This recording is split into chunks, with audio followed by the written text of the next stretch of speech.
Welcome to our podcast. This is Friends on Fire. I'm Mike. I'm a lifelong devotee of financial independence. I even wrote a book about it. And I'm Maggie, a newer convert, but just as passionate, especially on the intersection of minimalism and financial independence. We're one and the same. We are two like-minded friends who believe that talking about money with your friends and family opens the door to financial well-being. The Friends on Fire podcast is about dispelling myths, building financial acumen, and sharing your financial independence journey with the people you care about. This is Friends on Fire. Hi, Maggie. Hi, Mike. Happy anniversary. Happy anniversary. It is not our anniversary of when we met or when we started our podcast. Anyways, do you know the day we met? Well, we've talked about this before because I interviewed with you when I came. Okay, so maybe I do know the day I met you. But this is not that anniversary. This is not that anniversary. This week is the 1-year anniversary of when we started working from home, which was supposed to be 2 weeks, by the way, but then extended forever. And we're still like no end in sight as far as I can tell. But it's been quite a year. It has been quite a year. So you had a great idea to do some reflections. Yeah. We do New Year's resolutions. We have Thanksgiving where you give thanks for stuff over the course of the year. It's important to look back over periods of time and think about how your life has changed.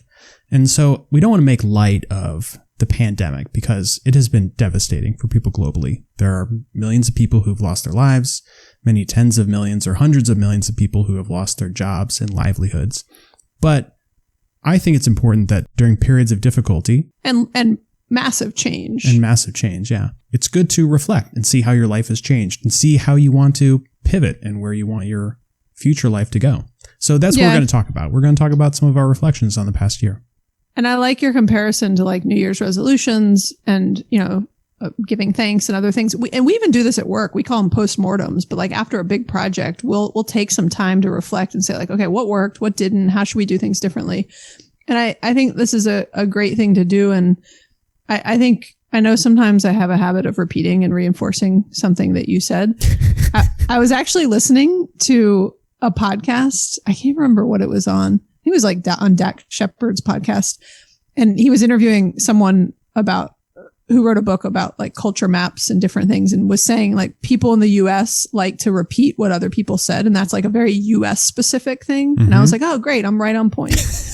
Anyways, I do want to just caveat what you said also, Mike, us saying happy anniversary about the past year is not it's been a happy year, right? There's been, a lot of difficulty in terms of lives lost, livelihoods lost, businesses closing, people losing their jobs, and just, people losing loved ones and family members and not even be able to be with them during those experiences, and just incredibly sad and a lot of loss in so many different ways in the past year. But I do think, it is valuable and important to, like you said, pivot and think about what we have learned during the past year and what good we want to take from it and take into our lives moving forward, especially as, you kind of say forever when you talk about working from home, but we are starting to I think people are starting to get to the point where with vaccines and things starting to open up and cases going down, people can start to see a light at the end of the tunnel. Right. And that's when it's a good time, I think, to reflect on these things, because you can really quickly get right back into the old life. Today we sent our kids back to school for the first time. They're going hybrid, and this was the first day back, which is weird on a Friday, but they, whatever. This was the first day back. And you could really quickly get right back into old habits and old ways of doing things, when actually there might be a lot of things that you liked about how things have changed. So I think we should, jump in and share our 10 reflections on this pandemic year. So we have 5 each, and whenever we do personal lists, we always debate at the beginning of the episode. Do we ping pong and do 1 and 1, or do we go through all 5? What do you want to do?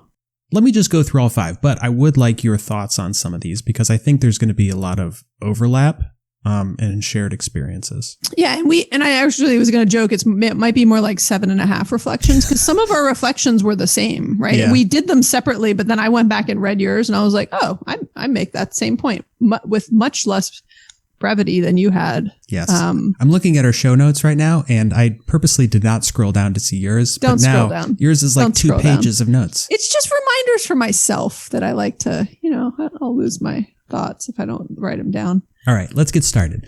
So Okay. some of these are going to be a little bit more philosophical than others. Some of them are going to be about money, some not.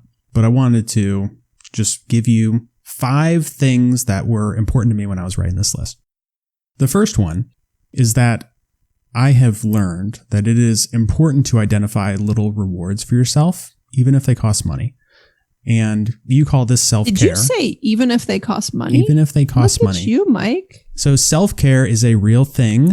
And this is, How you were like, you call this self-care. Right. The world calls this self-care. but Go this ahead. is something I learned from you, Maggie. And I appreciate your mindfulness that you should be taking care of yourself, and these things cost money, and you shouldn't feel bad about that. You should be looking for ways to spend a little bit of money to make your life better. Now, how you go about doing that is what we debate about a lot of different expenses, but it wasn't something that I was really faced with until I was stuck at home with my kids, unable to go anywhere, and looking for little things to make my day a little bit better, to help me relax, to give me some sort of outlet during a very monotonous year.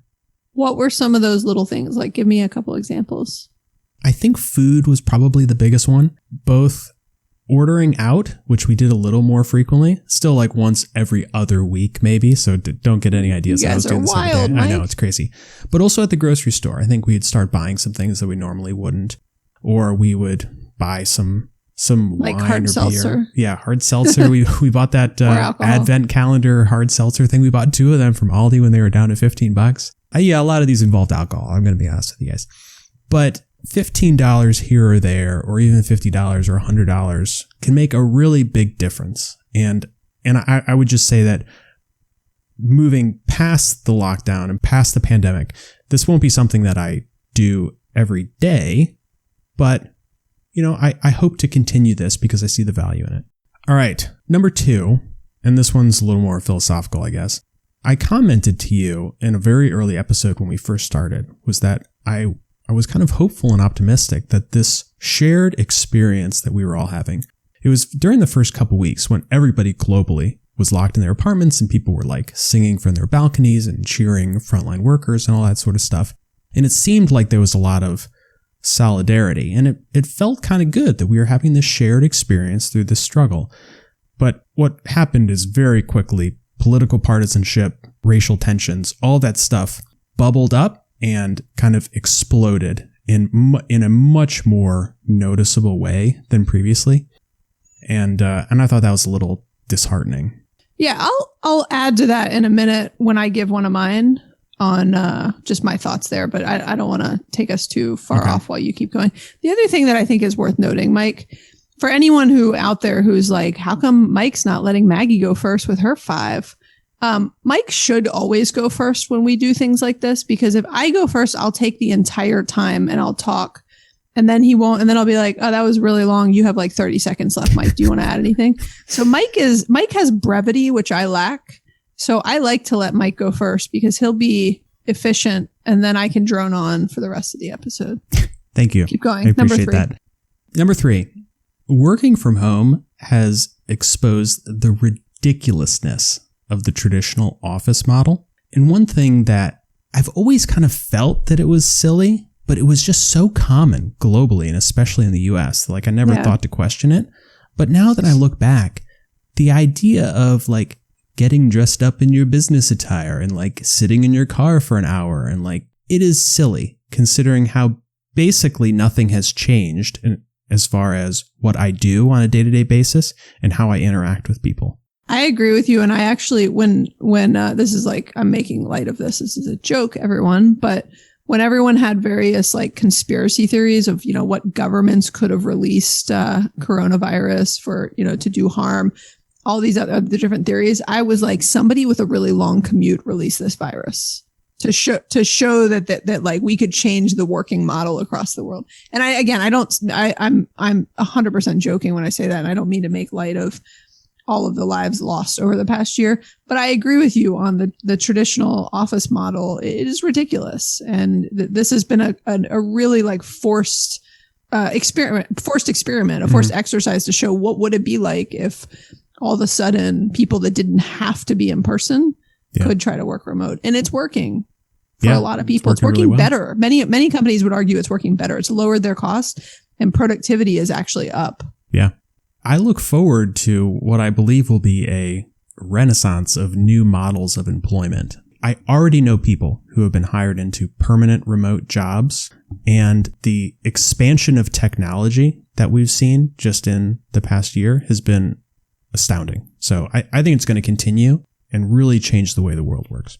All right, number 4, along those same lines about ridiculousness, the complete collapse of so many societal norms has really reinforced for me how meaningless so much of it is. So you know this, Maggie. Everybody listening to this show knows that like clothes and cars and all that sort of stuff is not that important to me. But having a pause, like when you take away all the noise, it has become crystal clear to me how silly it all is. When you are separated from people and you're working from home and you can't leave your house, like who cares like what this $100,000 machine in your garage is doing? You know, it's like, it's so silly. And so it has certainly reinforced that the way that I view a lot of these things is true and works for me. Yeah. All right. Number 5, not being able to travel has also, what's another word for reinforced? But I said reinforced. What's another word for reinforced? Strengthened? Yeah. Buttressed? Used buttress. No, I'm not going to use buttressed. Use frothy. No. The pandemic has strengthened my conviction that travel is the most important activity in my life. Of course, my family and my kids, they are the most important thing to me. But as far as an activity, traveling the world is what I need to be doing and what I should be doing. And it has renewed my commitment to leaving the workforce as quickly as possible and traveling all across the world for long periods of time with my family. And the reason I wanted to end on this one is that, you know, a lot of times when you go through a very challenging period in your life, and the pandemic is going to qualify for most people, people will question their decisions and their paths and make a pivot. On this last one, it has reinforced that this is the right thing, and this is what I want to do, and this is how I'm going to lead a happy life. I like it. All right, Maggie, those are my 5. What about you? Okay. Those were very insightful, and they were summarized quite well, and they were nice and brief and tight. I buckle up. I'm not sure I can do that. So my number 1 is similar, in case anyone's counting numbers. My number 1 is very similar to your number 4. It has reinforced and reminded me that I do truly value the simple things in life. I always knew it. I always knew I didn't need a lot, but it just reminded me of it. So even just your comment about like clothes and fancy things, I had a super minimal work wardrobe in the first place and was always really good about that in the last few years.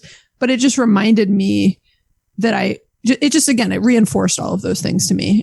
It just reminded me to kind of appreciate the simple things in life and take enjoyment from them. My husband and I were talking about this. We would just get to go for a brief walk in the middle of the day, and we would just be like, it is so beautiful out. The birds are chirping, you know, the flowers are blooming. Like in the past couple of weeks, even it's like the flowers are blooming. These trees are beautiful. And I enjoy that. I like I like being able to just go for a walk, and I like seeing these, you know, beautiful things out in nature. And I like operating a lot closer to home, right? So I like a simple life that's close and in a small community. I don't want to drive far away. I always joke, I have a really I have a really small radius of kind of what I'm willing to operate within. Like if something's far away, I'm like, yep, nope, I can't go to a dentist that's like 10 miles away. I'm going to need it to be like in this zip code. And it just reinforced and reminded me how much I value and really only need simple things in life, because this past year got much more simple than I even had previously had my life being, right? We didn't have as many commitments. We didn't have to go as many places, and I liked it. Yeah. One of the things you mentioned, I want to highlight, you know, being able to go and take a walk and enjoy nature, being outside is like good for people. It's something I enjoy as well. And it's not something you can do when you are in an office. Yes, you can physically leave an office and go find trees and walk around them, but it is not like a socially acceptable thing to go leave your workplace during the day. But it is when you're working from home. And so I've been doing that as well. And it makes a big difference in your day. I love it. Yeah. It makes a big difference in your mental health and your happiness throughout the day. And yes, it can be socially acceptable even when we're in the office to go do that. We have a really nice kind of like gardens area outside at our office. But it's not physically always acceptable. I'm not in shoes that are super comfortable to go for a long walk. I don't want to get sweaty in my work clothes and then come back into the office. And so even when people might not mind if I step away for 30 minutes or notice, it's not, there's so many other barriers to it working. And here it's great because I can go and I do sometimes go for a run over lunch and like, I'm running late and I come into a call and like, I'm sweaty and gross. You really can't tell because I put on a clean shirt. Right? Nobody can smell me, right? I'll take a shower in a couple hours. I hate to break this to you, Maggie. I can totally tell when you're sweaty on video. Oh yeah, I know you can tell when I'm sweaty, but you can't smell that I'm sweaty. Oh, okay. Is my point. So I don't care if you see that like my hair is wet. That's fine. Because I just don't care about stuff like that. You know, I just. Me too. I haven't worn like a dress shirt or like real pants in a year. I've been wearing like t-shirts and sweatshirts every day, and I was a little worried about it. And I'm like, nobody gives a shit. I walk into some roll in my chair, whatever, into some like pretty important meetings at times. And I was just talking to someone about this and I'll be like, finishing a bowl of cereal and I'm like tipping it back to, drink the rest of the milk or whatever. And I just don't, I do a good job. I take pride in my work. I follow through with what I say I'm going to do. That's what matters to me. I don't really care what I look like on a video call. And I think that's what matters to other people as well. I think we are so concerned about what other people are going to think about us. I couldn't tell you what anybody has worn in any meeting in the past year. Like it just does not register. I could tell you a few people I know who like really get like gussied up. I feel like that's my grandma's word, like gussied up for a meeting. And I notice it because I'm like, oh, you look really nice. Like you must have put a lot of like work I don't notice. I notice it, but I don't care. I'm just like, oh, that person's new. They're trying, like, good for them. But like, I've been here a long time and I don't need to I don't care what people think about how I look. And I was always pretty casual in the office compared to So this is a good point then. So if you are worried about what you look like on video calls, hear what you and I are saying, Maggie. You notice, but don't care. I don't notice and therefore don't care. And so nobody cares. That's the point. Yeah. Yes. And if you do a good job, nobody cares. Like maybe if it's your first job. Anyways, we're getting off on a tangent. Okay. All right. We're still on my number one. Oh my God. Number two. Number two. Just you started that. Okay. Number two is that similar to, you had something on this one. You don't need to keep tying back to my points. Just my number make two. Your points. Flexibility that has been provided by working remotely is something that I want and desire more of in the future. So I always knew I wanted it. I would sometimes work from home like once every couple weeks before. But a lot of the ways that just similar to what we were talking about being able to just take a walk in the middle of the day, the flexibility that this past year has provided me I know we keep using the word reinforced, but it has taught me how important that is to me going forward. And so there's a lot of things about the quote pandemic lifestyle that I will carry on and continue that I've found a lot of value in. And a lot of it is the flexibility of working remotely. So being able to go for a walk when I have a quick break, being able to work out in the middle of the day, being able to just eat more healthy in my house, in the middle of the day, whenever I need to. There's a lot of those things that I value and I want more of in the future. And so for me, I don't want to, make too strong of statements, but I don't ever see myself going back to a full-time situation of needing to be in an office every day. And I know a lot of people who have said that at all levels. Yeah. Yeah. You said something interesting. It's not that you want to maintain your level of flexibility. You want more flexibility. Yeah. I can say definitely that the people we work with, who I talked to about this, and we've done surveys at work, that's the case. They want more flexibility. We are not going back to the way it was. Okay. Number three is, this past year has really reminded me and reaffirmed the value of financial freedom and why it matters to me. So if things, quote, like go back to normal, like we were just talking about, if somebody tomorrow demanded that I be in an office 5 days a week, or even 4 days a week, or even 3 days a week, I'm not sure what the number is, but it's definitely lower than 3. It reminds me I have the freedom to do whatever I want. And we've talked about that a lot. That is an amazing and beautiful feeling, right? That if somebody is demanding something from me that no longer works for me and my priorities in my life right now, that I have the freedom to walk away from that. And the other thing just in the past year, and we talked about this, a little bit in the beginning, Mike, there have been so many people in this past year that are worried about their jobs. I work in the travel industry. Everybody in the travel industry was worried about their jobs this year, and they should have been, right? And many people lost their jobs this year. And in tons of industries, people have lost their jobs. They've lost their businesses. They're worried about the market. They're nervous. That created a lot of anxiety and stress and depression and other things. And I wasn't worried about any of those things. And it's not because I'm so awesome or anything. It's because of the way I've lived my life for the past 2 decades. It's because we've joked before. I've been preparing for this for the past 20 years, and I didn't know what was coming because I have always been incredibly just I don't know the word responsible, frugal. And I have always had a high savings rate. I've always lived below my means. I've never tried to keep up with the Joneses. I've not let my lifestyle inflate. And and again, this year and the kind of the fears and the worries and the anxieties that have come with this year reaffirm to me why I care about financial freedom, because it gives you that sense of confidence that you're not worried about these things because you've planned and prepared for them. Yeah, that's a great point. And number 4, you talked about it a little bit. I know you don't like me to compare the numbers, but in your number 2, and in just the idea that, in this year of a great amount of social inequalities, like what I was just talking about, and also racial injustice, just all of these things coming to a head, I learned a lot about what allyship really truly means, right? Like I learned things like it's no longer okay to just not be racist, which I would have put myself in the category of. I instead learned the importance of being much more vocal and I didn't coin this term, but to be anti-racist and to proactively be anti-racist. And I learned what that truly means. And, we don't talk about it as much on this podcast. And quite honestly, that's because we heavily focus on talking about personal finance, right? And so we try, as much as I am not great at staying on topic, we try to stay on topic and, focus on, what people came to listen about.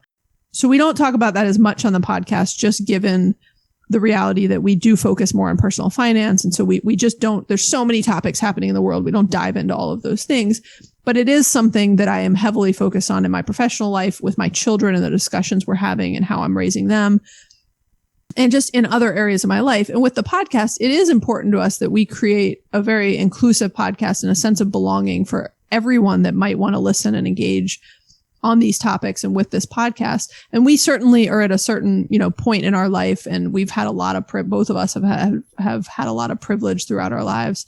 But, we do want to make sure that we are even doing more to make sure that we're more conscious of the people that we're interviewing on the podcast, of, how the people and the brands we're engaging with on social, and other things in that category. And I think, this year, again, has just even been a wake up call for me, for someone who just learned the power and the value of allyship and what I can do with my privilege to be an ally.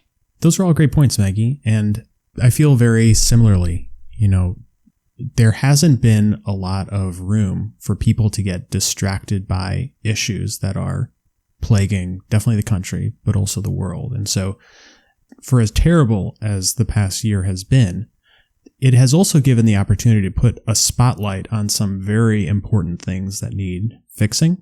And so this has been eye-opening for me as well. And I agree with you. I think we have more to do and more that we should be doing. Yeah. And on a related note, I'll segue into my number 5, which is, to me, I keep getting stuck on these words of like reaffirmed, reinforced. I can't think of better words, but the importance of civility and how much it matters in my life and in the world. And this has been a really unique year where it almost seems like we lost the ability to disagree civilly. when it comes to things. It was a very political year. There was a big election. The impact of COVID and how it disproportionately impacted many communities and just the relation to politics in that. It just reminds me of the importance of it, because this has been a very divisive year for many reasons. And I see it happening even just in my community, in my small like neighborhood school Facebook groups. I hear the way people are talking to each other. I'm like, oh my gosh, these are your neighbors. You know, like I know you disagree with how you're handling something related to COVID or the election or something, but you can disagree in a civil way and still be respectful and kind to other people. And so to me, it has just reminded me of the importance of that. And I even think about, you know, I remember early on, Mike, I think we made some like joking comment about like something kind of silly that somebody said. And someone left us a review, a negative review, and basically was like, I'll never listen to you again because you went political. And I was like, wow, we didn't really say anything like that divisive. We made a very passing kind of joking comment. And it wasn't really even offensive, in my opinion. Or maybe it was. And if it was, I apologize. I should not have offended somebody. Wait, are you already backtracking, Maggie? No, I'm being civil. I'm just saying I'm being civil. Like my goal is not to offend somebody, right? And so if me even doing that, like I wish someone could come to me and say, hey, that comment you made, you think it's like a small joke. And I joke about, joke to my kids. I'm like, look, 90% of what comes out of my mouth is sarcastic. So like, take it with a grain of salt. But like literally it was kind of offensive to me that somebody just immediately wrote us off because of that. Because I'm like, why can't you just tell me, give me some constructive feedback that how that made you feel. And perhaps that was unnecessary to bring into a podcast about personal, whatever it was, right? There's a way to say it. And I just think about that example. And I even just think about financial topics, right? At times they can be very divisive. People have different views about how to live their lives, and not everybody agrees with the things we talk about on here. And we have, you know, particular views about, you know, frugality and other things. And we can disagree. You and I disagree sometimes, right? And we try to do it civilly and respectfully and like listen to each other. And I just hope we can all disagree and be civil with each other and be respectful. Like about that Subaru you bought. I still disagree with that. Exactly. And every time I drive, you like try to key the side of it. You know, that's not civil, Mike. Yeah. Yeah. So that's my point. This divide has been kind of exacerbated over the past year. And I think there's just more we can do to remember that we are all human beings. We all come from different places in the world and we're raised differently and have different experiences and points of view and ways that we see the world. And we don't need to be mean to each other. Like we can have different views and still be nice. Okay. I have something kind of fun to add to the list. That was our 10. We each had 5. Oh, now you're going to add another 15 and we're going to talk for 45 minutes? No, I'm not going to add another 15. No. But I did, the other day I was with my husband, my mom, and one of my kids. And I was telling them this and I was I was kind of cheating. I don't even think I told them it was for the podcast, but I was just like, what are some of your reflections on the past year? And I was asking them. And my husband said something really nice. He said that he really valued his immediate family that's nearby that he was able to spend time with. And he never felt really lonely as a result because a lot of my family is nearby and he was still able to see them. But he was like, but I really miss he was like, his mom and dad don't live here and he hasn't been able to see them in a really long time. And he was just sort of reflecting upon that, which I'm sure you were able, I think, to see your parents a good bit in the past year, Mike, but I know your wife wasn't because they're in Germany. And I think it just reflecting on, I think the family element is an important one. And then the fun part is my daughter had like so many fascinating things to say. And so I was going to rattle off a few of them. Okay. The first thing she says to me is, well, just how important it is to wash your hands every single time you use the bathroom. And she was like, because I never used to do that. I like that. That was like her first comment. So she's like, so now I know, and I wash my hands every time because of COVID. So COVID has taught our kids to wash their hands. She said how much I love school, but she didn't used to like school. I mean, she's pretty good at it, but she never like loved going. I think it was just sort of like a hassle in her day, you know? And now she like is so, today was the first day back. She was so, and yesterday was supposed to be, but there was inclement weather, which is whatever, whole separate episode on that because it just rained a little bit. Anyways, they want to go back to school and they're excited for it now. So you take something away and now they appreciate it. She also said, this was her words exactly, that you can't take your family for granted because they could die. And she's saying, because we've talked a lot about like how we have to be careful because, you know, like if something like even just with our grandmas and everything and other people's grandmas and people who are more, you know, at risk. She said how not to always be up in people's faces, which is the 6 feet. That's her reference to like the 6 feet apart. And then she referenced like one of her friends and which I'm not going to call out on the podcast. Who like clearly hasn't learned that, who still gets up in our faces. Yeah, I'm hoping this continues. I want to keep some distance from all people all the time. Now when people, like some of my kids, when some of their neighbor friends who are kind of in our bubble will come over, they just, kids don't know. They get really close. And I'm like, why are you standing so close to me? Like I can hear you from 6 feet away. So now anyone who gets close to me, I'm like, back up, please. Cause I now have this like, just this new, what's the word? Norm. So now I have this new norm of what it feels like. And nobody except my husband should ever be within 6 feet of me or my kids. Right. And it feels weird when somebody's like talking right up in my face. I'm like, whoa, back up. And then it's funny. She actually said something about like taking care of herself more and that she now has more times to do things that she enjoys. And I was like, that's you're very 9. mature of her. You're 9. Are you focused on self-care? Look at you. That was one of my reflections. And I'm almost 40. Yeah. So you have the mind of a 9-year-old, or she's got the mind of a 40-year-old. I'm not sure. Yeah, you're right. She's got the mind of a 40-year-old. She's so the kid, even my youngest kids, they're very like intuitive. The things that they and insightful. I'm like, sometimes I'm very surprised and impressed at certain things that they say. Anyways, I thought it was fun to just share what a 9-year-old girl thinks about her reflections on the past year. And that was just like off the cuff, no time to think about it. I'm going to ask my kids about this as well. That's a fun exercise. I should have told you I asked one of them.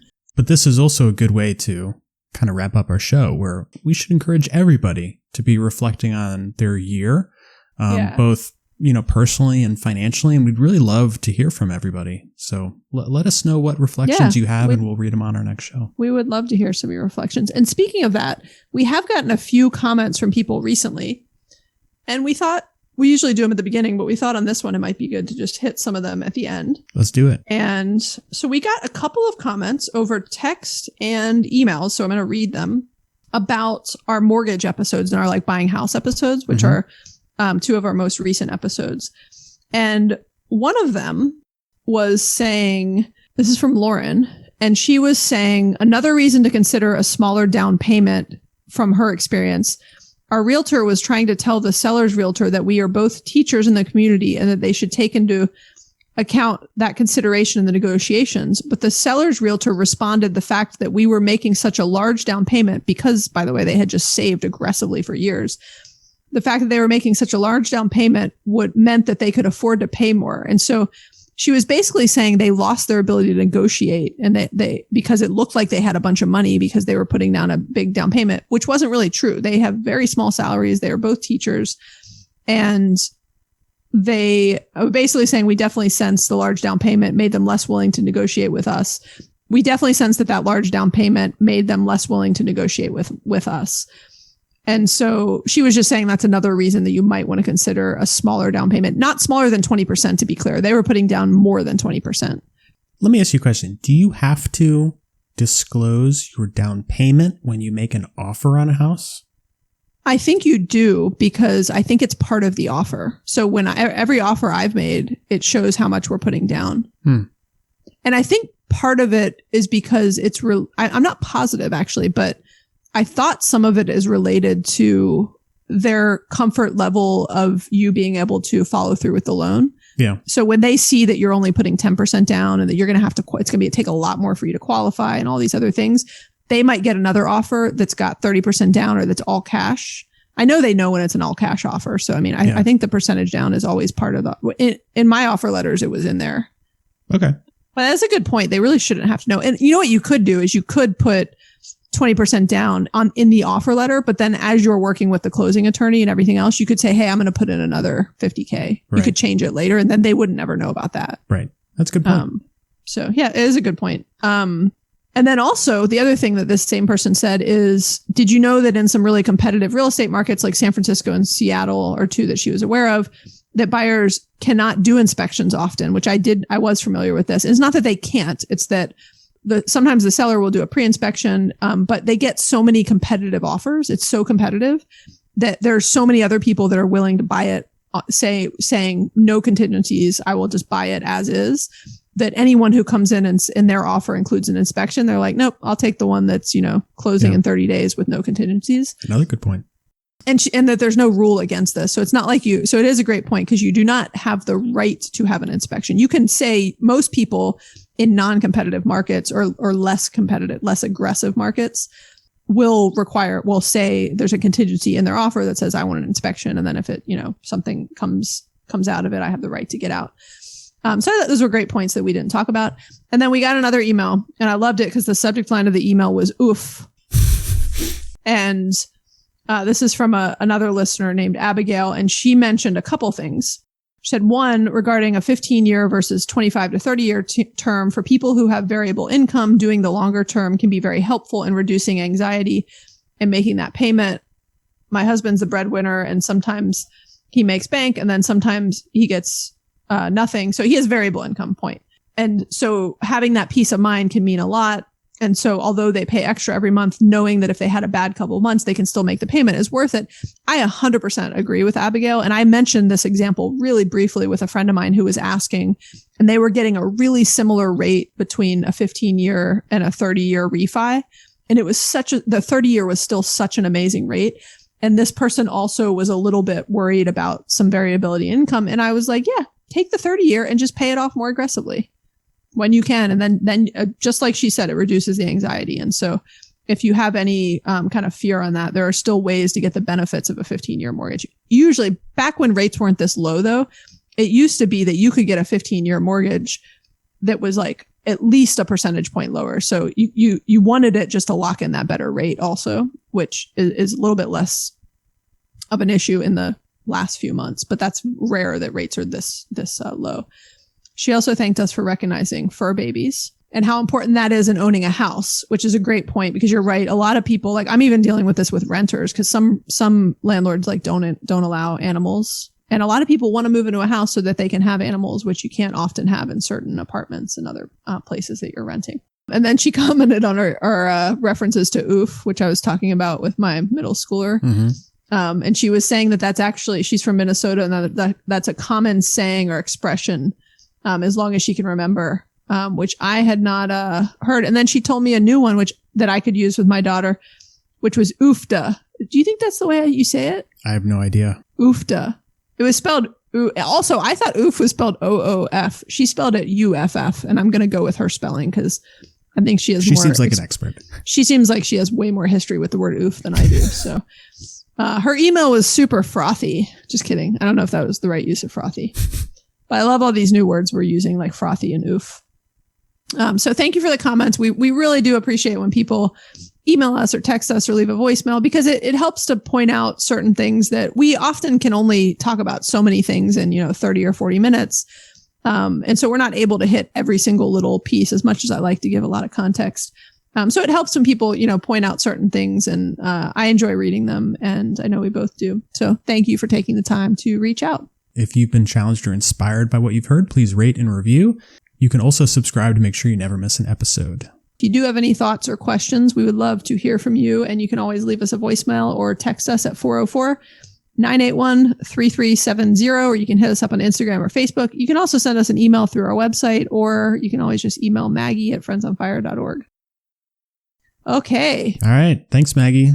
Thanks, Mike. Happy anniversary. Thank I hope you. we're not having another anniversary. I really hope we don't have a year or two anniversary. Soon we'll have the end of COVID where, we've hit a peak maximum of everyone that's been vaccinated. Herd immunity anniversary. Herd immunity, one we'll actually celebrate. A vaccine anniversary. Ooh, let's have a vaccine anniversary. Like it. Okay, good. Okay. All right. Thanks, Maggie. Okay. Thanks, Mike. Bye. Bye.